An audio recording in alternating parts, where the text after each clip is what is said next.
You ever think you know a place so well you let your guard down? That's exactly how Sandstone Grove lured me in.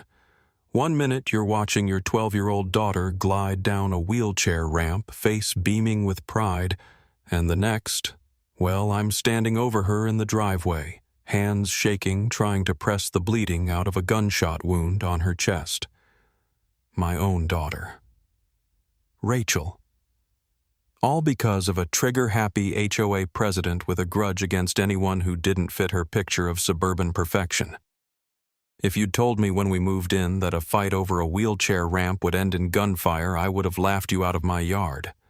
But I learned fast you don't really know people until you're forced to pick a side. The air that day smelled like cut grass and gunpowder, a mix I'll never forget. I remember seeing Karen standing a few feet away, that pistol still smoking in her hand like she was in some cheap cop show. I almost collapsed right then, but my instincts took over. Grab Rachel, stem the bleeding scream for help. And as I did, I kept thinking, what kind of person pulls a gun over a ramp? Who the hell hates a disabled child that much? But here's the thing. Karen wasn't new to causing trouble. She'd spent months papering our door with threats, citing architectural codes, snapping photos like the ramp was some kind of biohazard. "You're ruining property values," she'd sneer, waving her clipboard as if my daughter's independence was a stain she had to scrub away. And don't get me started on the rest of the neighborhood. Folks kept their heads down, hoping Karen's spotlight wouldn't swing their way. There was old Mrs. Banner forced to repaint her front door twice because blue wasn't blue enough. The couple next door had to get rid of their bird feeder after Karen decided it attracted pests. People put up with her, sure, but nobody ever expected things to get violent. Not until that afternoon when everything went off the rails. Let me back up a sec. 2 hours before the shooting, things seemed normal.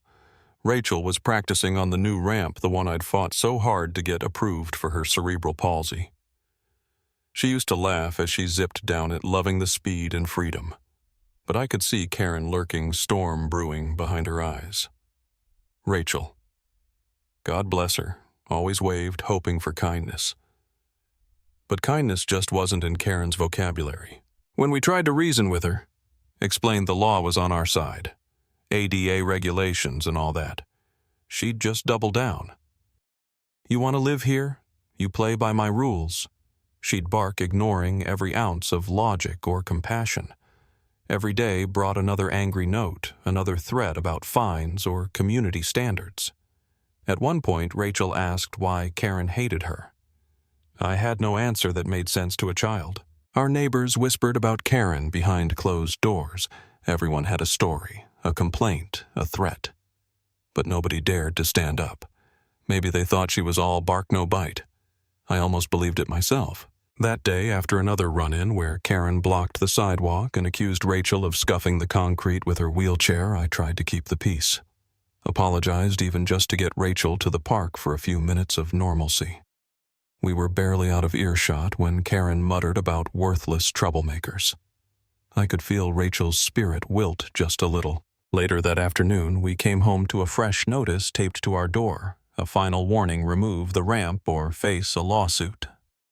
My patience, already hanging by a thread, snapped. But something in Karen's eyes that morning, the way she lingered, the bitterness, made me hesitate.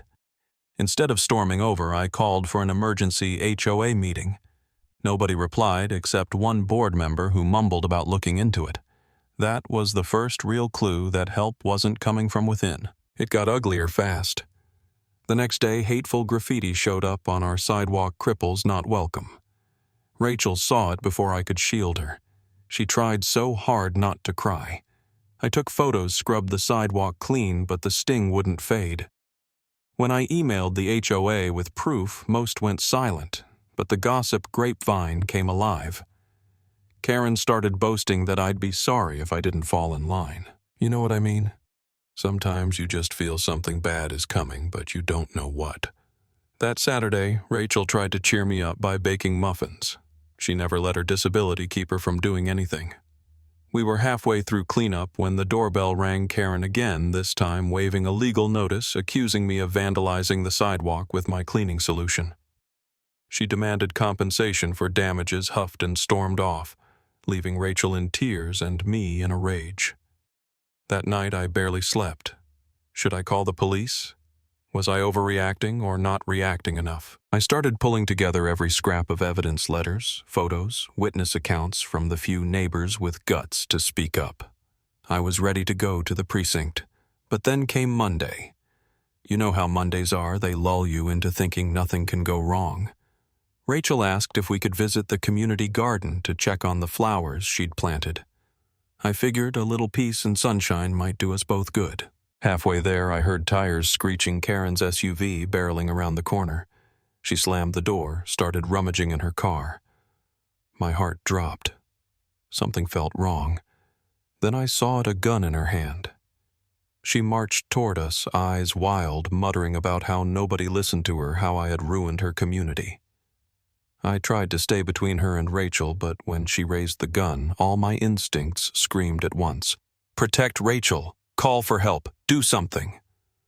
Rachel, ever the peacemaker, asked Karen to put it away. Maybe that's what set Karen off. She fired. Just like that. The sound tore through the street, echoing off every neat little house. Rachel gasped, slumped over. My world narrowed to her face. Her blood on my hands, my voice screaming for help. I saw neighbors peek out, then disappear. One woman opened her door, saw the scene, and ducked back inside.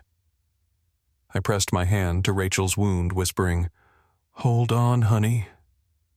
Sirens finally wailed in the distance, but it felt like hours. Karen tried to blame me, screamed something as she ran for her SUV, but I was too focused on Rachel to care. Paramedics rushed her to the hospital, and I rode with her, my mind whirling between panic and fury. As they prepped her for surgery, the police asked for my statement. That's when I finally dropped the shield. I told them everything, every threat, every letter, every slur. And here's where the twist comes in.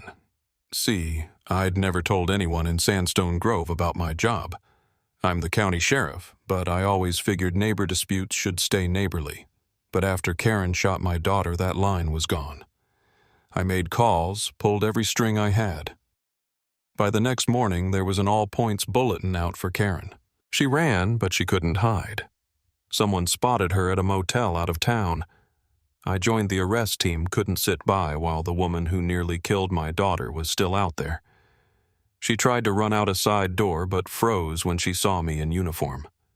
That look, shock, hatred, fear, all mixed together. We cuffed her, hauled her off, and that was that. The aftermath felt like living someone else's life.